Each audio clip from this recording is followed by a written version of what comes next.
Hello, me decoders have turned up today, so today I'm going to be doing a short video on fitting it into this Central Trains 2-car DMU unit. These are the decoders that I've ordered. These are the Bachmann 6-pin type. Let's see if we can get the box open.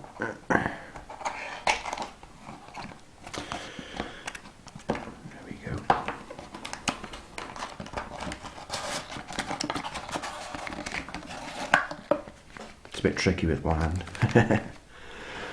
Okay.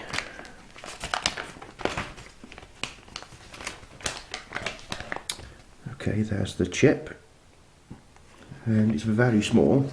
Let's get the ruler on there. It's about 1.5 centimeters long. And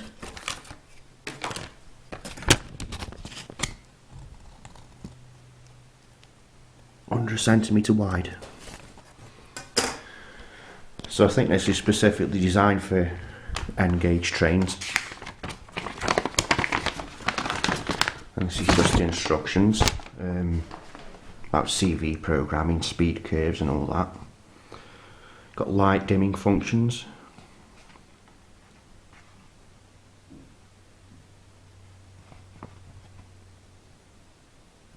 I think it'd be perfectly adequate for this train because it doesn't draw much current, as it's only got a small motor.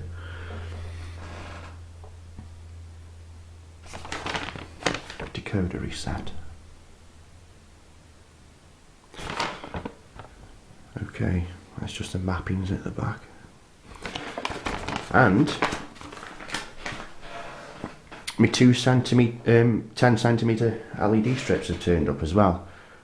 So I'm going to be fitting them inside the roof and fitting a separate decoder for these. These are the LED strips.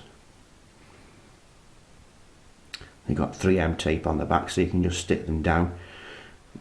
Now they're quite wide, and I'm just wondering if they're going to fit in there. Well, they'll fit in length, but I mean width, because underneath the roof of these trains is like a moulding where the proper one that's designed for it fits in.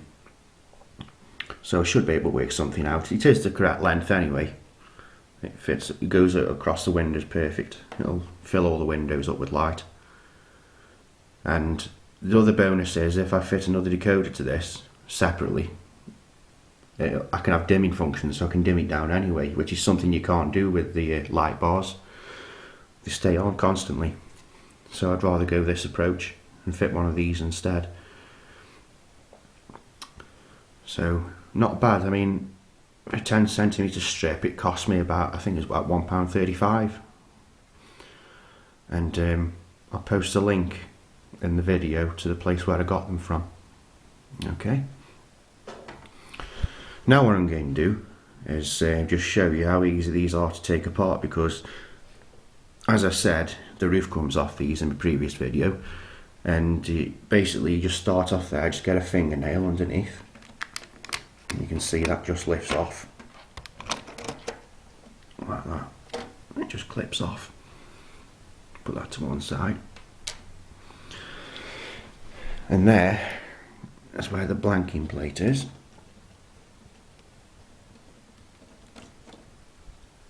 There. And what you do is just take that out. It says top on it, so you just take that out, put that back in the box in case you ever want to read it on DC again.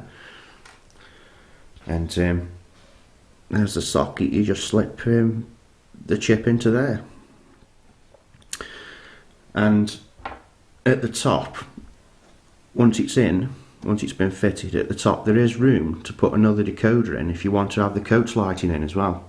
So you know, there is quite a bit of room there to fit another small chip in, and use some very fine gauge wire. Shouldn't be a problem.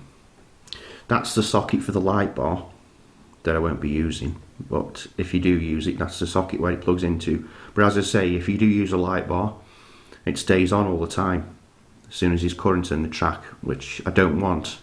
So that's why I've gone down this route with these strips. Okay, so it looks an easy enough job, so I'll just have a quick look in instructions, see which way it slots in, and I'll be back in a second. Okay, I've had a look at the instructions. It doesn't mention anything about which way it goes in, but I've just had a look at it in the train, and it looks like it'll only fit in one way anyway, because one side's bulkier than the other. There's a bit of a recess underneath that edge, and if you try to put it in that way, it won't fit. So assuming that's the only way it'll go in, and that's the only way it'll work.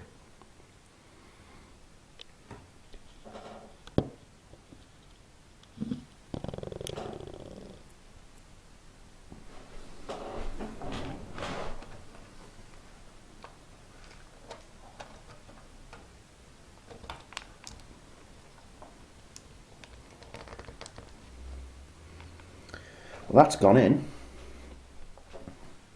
There's no stress on it or anything, so I'm assuming that's the proper way. But until my DCC controller turns up, I can't really test it. But I don't think these chips run on DC anyway, standard DC current, so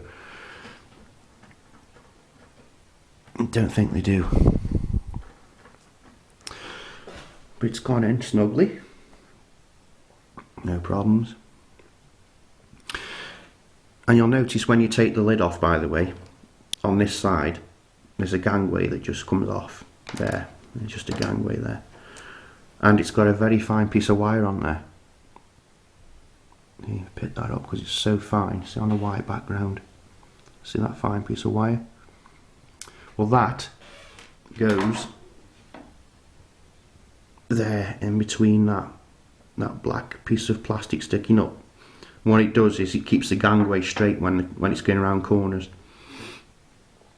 So all you do is just slot that back in there like that, and on top of the roof there's a little notch. It can only go on one way, the roof can. There's a little notch there, and that just clips down, just push down, and it's done. No screws, no nothing, which is why I like these Dapol models. They're so easy work on. Now there's something else I'll show you as well underneath these. Let's put it that way. In fact, I'll put it in the box so I don't damage anything. It concerns the bogies. Now, this is the non-powered car, but the bogies simply just snap off like that, which is very good. Which then gives you the opportunity to clean these contacts inside. You can see them are a bit mucky. So you can get some degrease on there, some electrical contact cleaner. Just give them a good wipe over. And on the back of the bogie there, these two contact springs, just basic copper contact springs, and they make contact with that. Then it sends electrical connection into the train. It's a very good idea actually. And because it's been done this way, there is no friction on the wheels at all, or next to none. As you can see, they run so freely on there. You know, there's no drag at all, which is good, which allows for a greater, slower running speed, a better slower running speed. So that's a very good design, I must admit. So as I said, these just clip back into place like that, and just snap back into place. Same goes to the power car, they just snap off and clip back in again. Now I'll do the power car in a couple of minutes, but you've seen, you've got the basic idea how you do this now, so give it a go and get those Batman decoders, because I think they're the cheapest and they do just the same as every other decoder. You know, it's probably the best one for this model actually. Having said that, they're not actually made by Batman anyway, they're made by Lens, because Batman doesn't actually make decoders, but they're made by Lens. So don't let anybody say to you that Batman decoders aren't very good, because they're just the same as the Lens ones. Okay, happy modelling.